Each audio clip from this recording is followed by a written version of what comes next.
I'm Stephanie, and this is Travis. Together we bought a Hunter 42 Passage that we called Jibsea. We sold almost everything that we owned and moved aboard. After living on Jibsea through a Toronto winter, we decided that we had to get down south. Though we've got very little sailing experience, we decided to leave it all behind in our home country Canada to live out our dream in sailing the world. We're so pumped to share this adventure of a lifetime. Hello, hello. We've had a couple requests on a boat tour, so that's my job, and I'm going to give us a boat tour.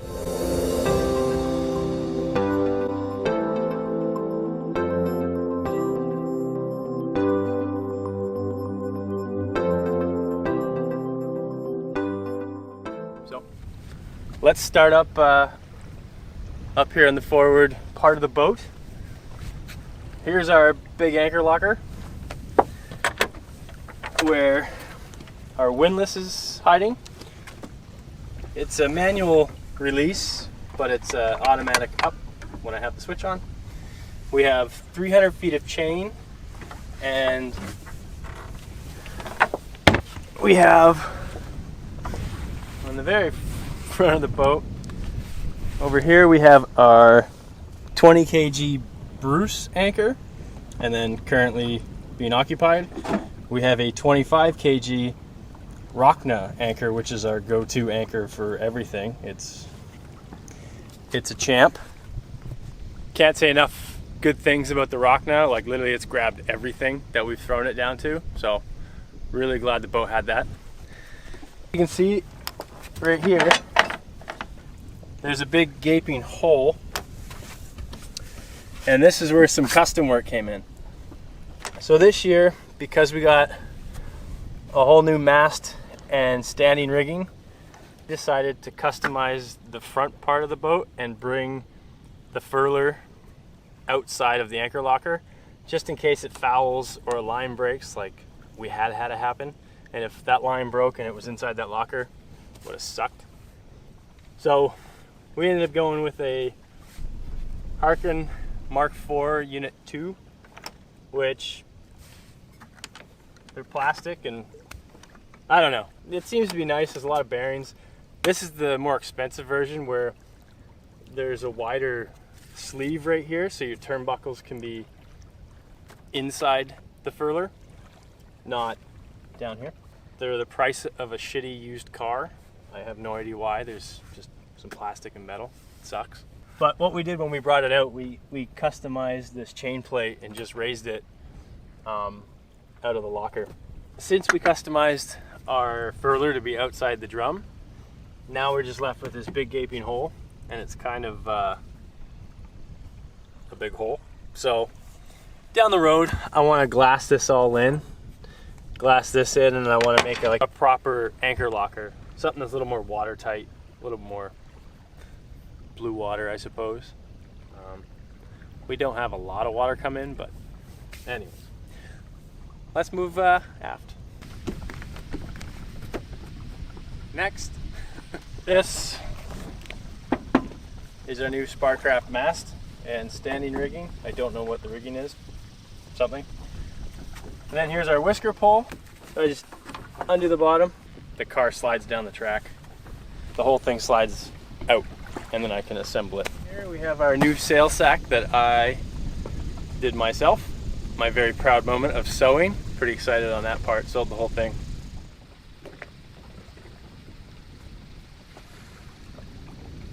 And then underneath the sweet sail sack is the best seat in the house. Good old hammock. Moving down the starboard side, we like to put our paddle boards just on a couple of L brackets that are clamped to the stanchions. Good spot for them.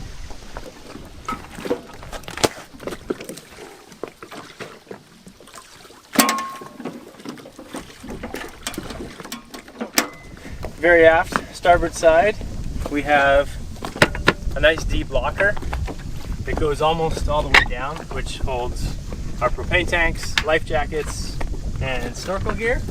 So this is how we've decided to set up our dinghy.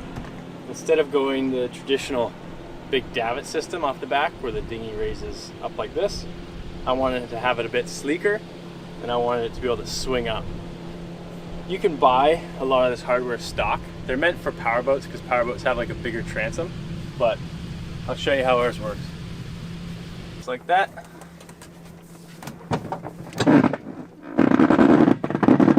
And you lower it down. So as you can see, this arm right here, this is all factory. It just mounts onto the transom of the dinghy, and then these clips mount on the transom of the boat.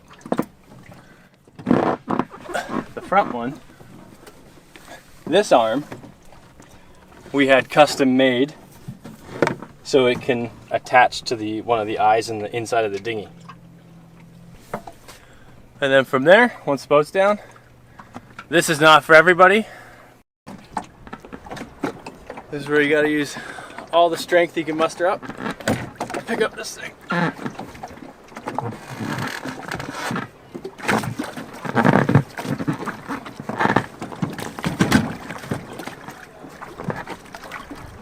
You don't have a gym on the boat, but that's it right there. As you can see right above me, this is our wind generator. It is a Marine Kinetics wind gen. It's a 400 watt.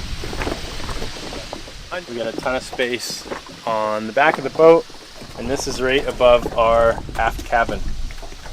So I want to make a big sunshade eventually. It's on the list. One of the long list of boat projects. And right above, I built this arch for our solar panels, and we have 365 watt panels. So 495 watts of solar.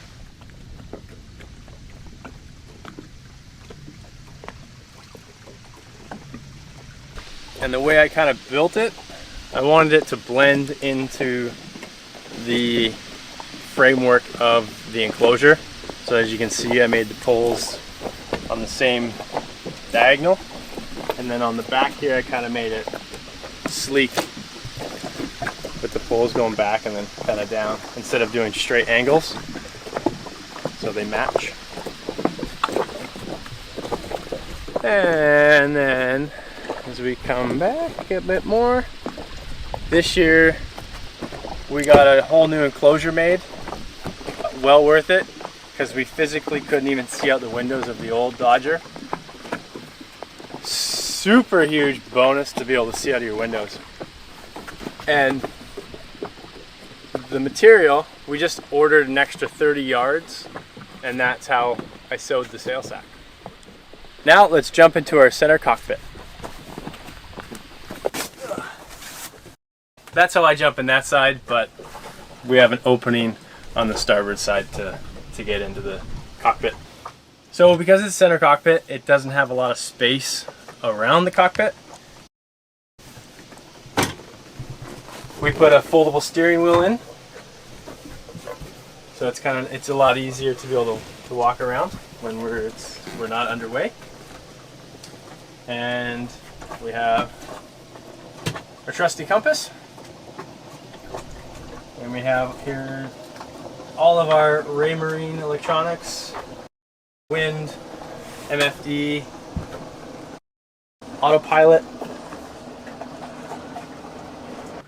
Here, although it seems like it would be super useful, this is a front-facing sonar that hasn't saved us at all. We've still ran aground, but it's a second depth finder, really helps.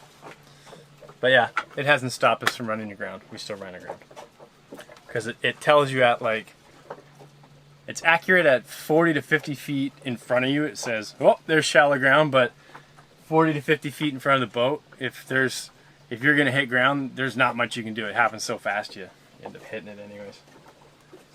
Yeah, so this is what we work with. We keep our winch handles right here, which are easily one on each side, so they're easily accessible to. And then on this side, this is where our instrument panel is for the engine. It's kind of nice. You can lean up against it, it's fine. The only thing you can't lean up against is the stupid kill switch. It always rubs you the wrong way.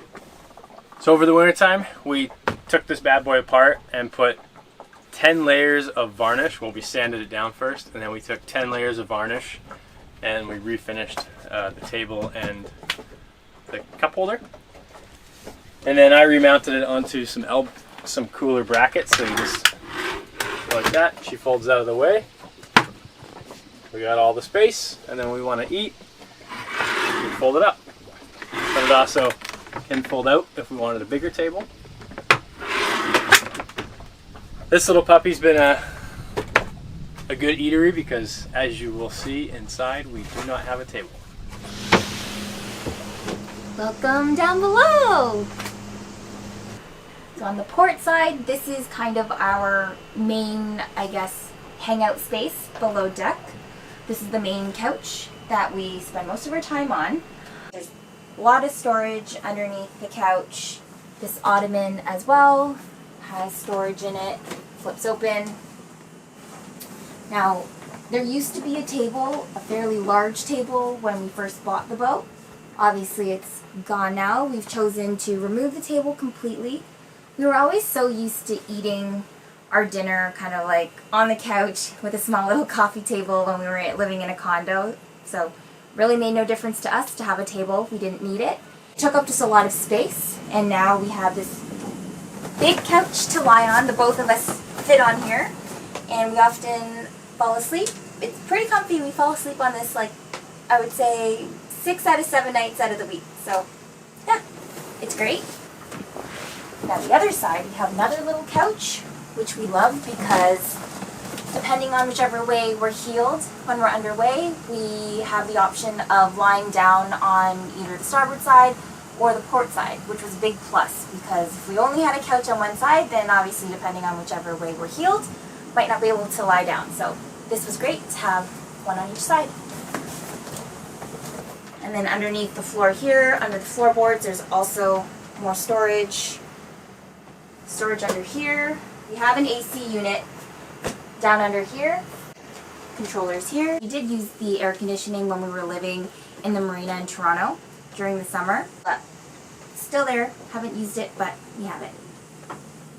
Just below the cockpit on the starboard side, we have our galley, which is also the layout that we preferred because it's kind of like a U shape, so kind of enclosed in case. Makes it a little bit easier to prepare food if we wanted to underway. Kind of feel a little bit more secure having it go all the way around. My favorite is this Force 10 stove that we have. 3 burners, an oven where I do all the baking. And we have our sink here, which we have a double sink. Kind of wish it was a single sink, that there was no divider in here so that it makes it a little bit easier, but we also plumbed in a secondary filter for our drinking water. Although the water that comes out of our WATERMAKER is safe to drink, we just had this Seagull filter plumbed in from before we got the WATERMAKER, and we still just use it as a secondary filter for our drinking water. So that's what that is. And then now moving on to our fridge and freezer. So this is our freezer right here, and it is kind of like a deep freeze, so it's top entry only. Kind of annoying. But our fridge, thankfully, has access from both the top and access from the bottom, which makes life so much easier. I definitely wouldn't be very happy if it only opened from the top because I hate digging for things from the freezer, and we pack way more things in our fridge, so I'm very happy that there is front access. And then we have lots of storage again for our food, top storage for things.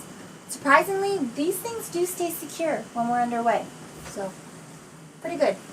Drawers, storage. Yeah, pretty good. There's storage under where I'm standing as well. Moving forward on the starboard side, we have our first head. So we have the main door into the first head here. We have secondary access to it from the V-berth. So there was a shower that was located here with a seat but the previous owner had converted this shower into storage, so we use it for that. It's like a second pantry slash laundry closet, I would say. Storage here for Travis's things. This is pretty much Travis's bathroom. And we don't use this toilet, but it is a manual pump. It's always good to have a second toilet in case something happens to the first, or the main one. More storage under the sink. And yeah. Hello. And this is our V-berth in the very front of the boat. There is a bed here.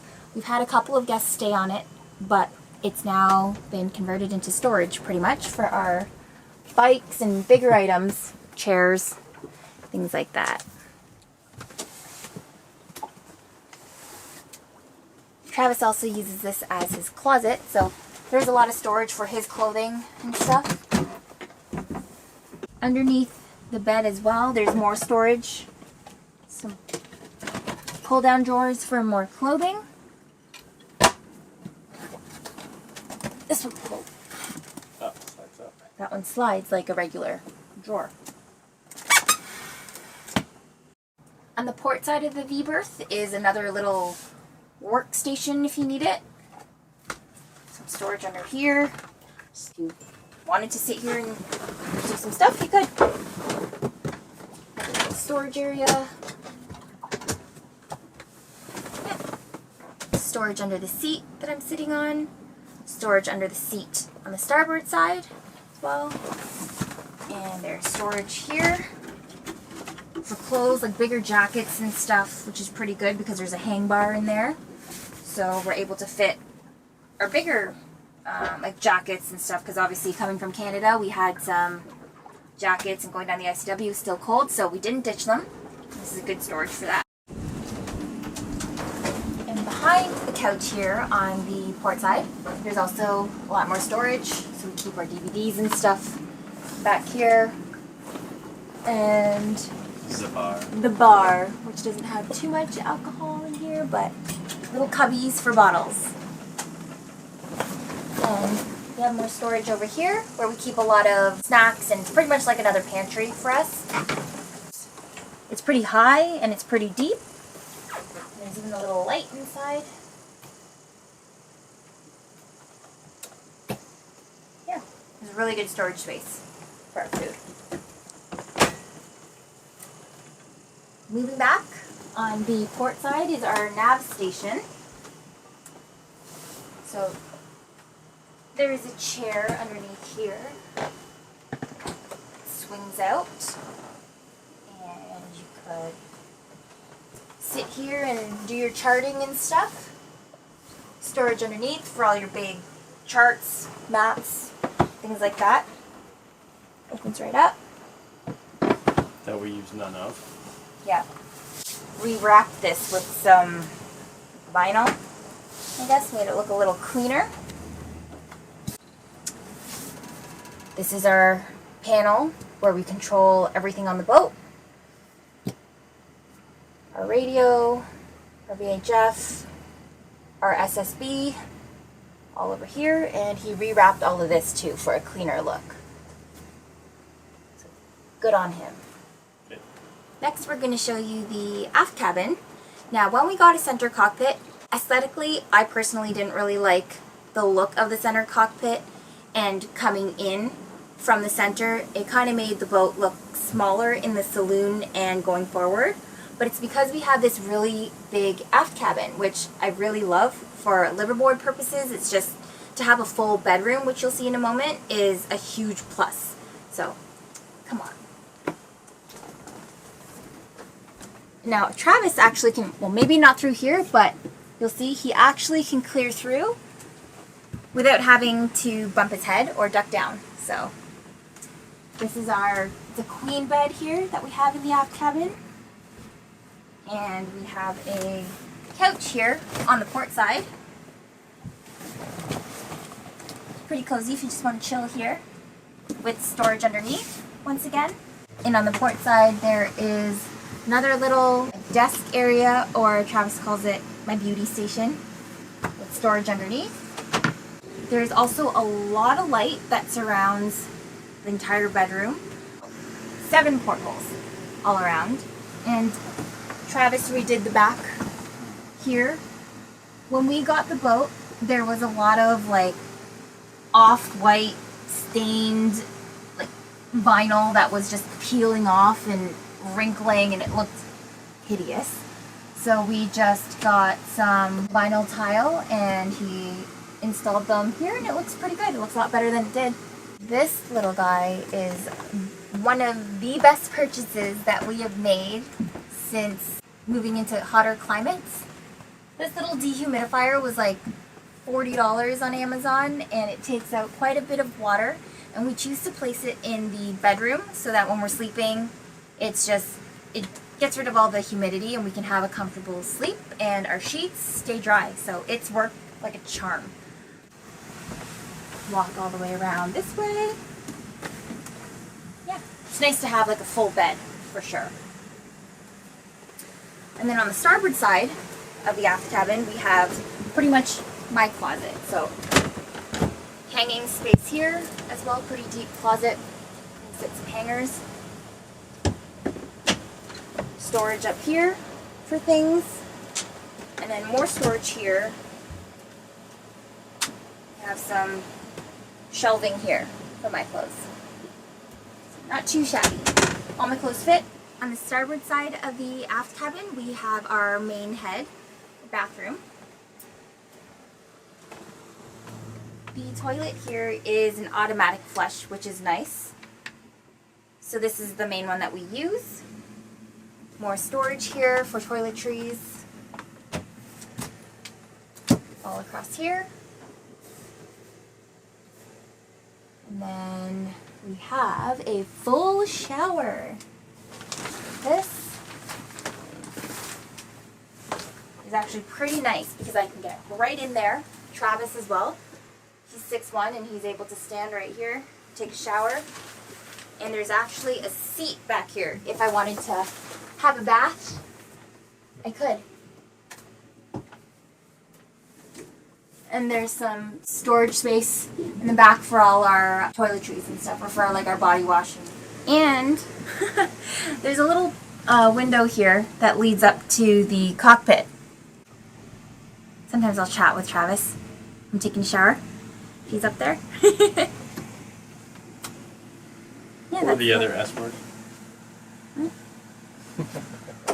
So I'm really happy that there is a separate shower. I personally just wouldn't want to have the shower extend from the faucet head and then, you know, get the entire bathroom all wet. This way we're able to keep things still kind of out without having to make sure that things are put away before we shower. So it's definitely a plus to have a separate standalone shower / bathtub.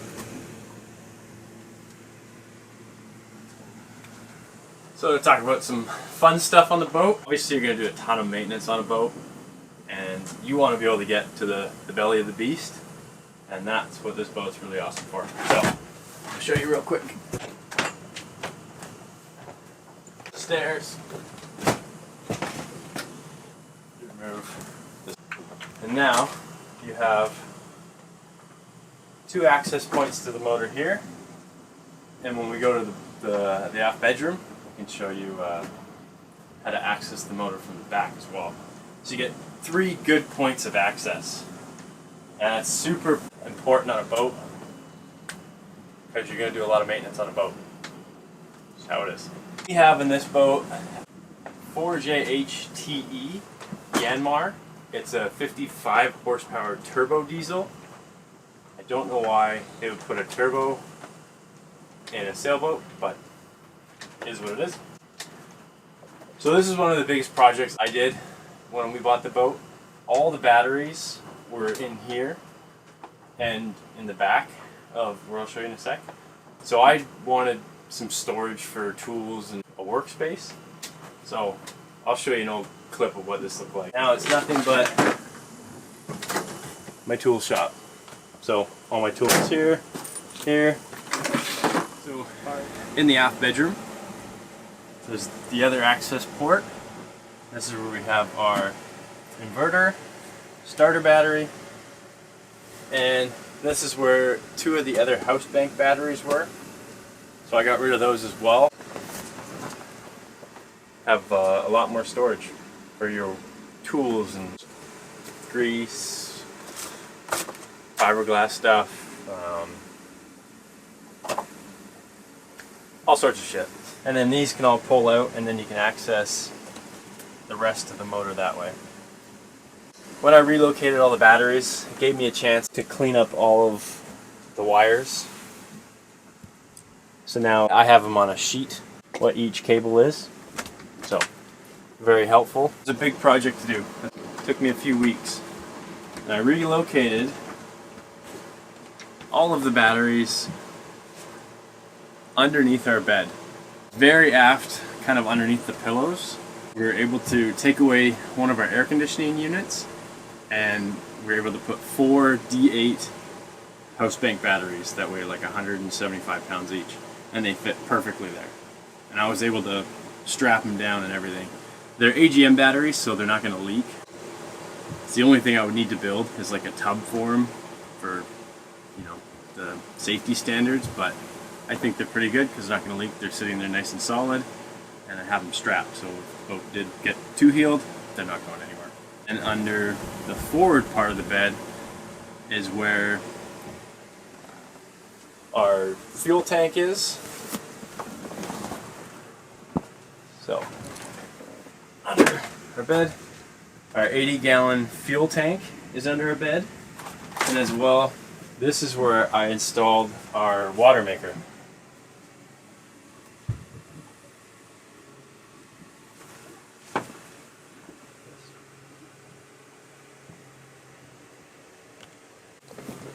Our control panel for the WATERMAKER, and then all of our filters.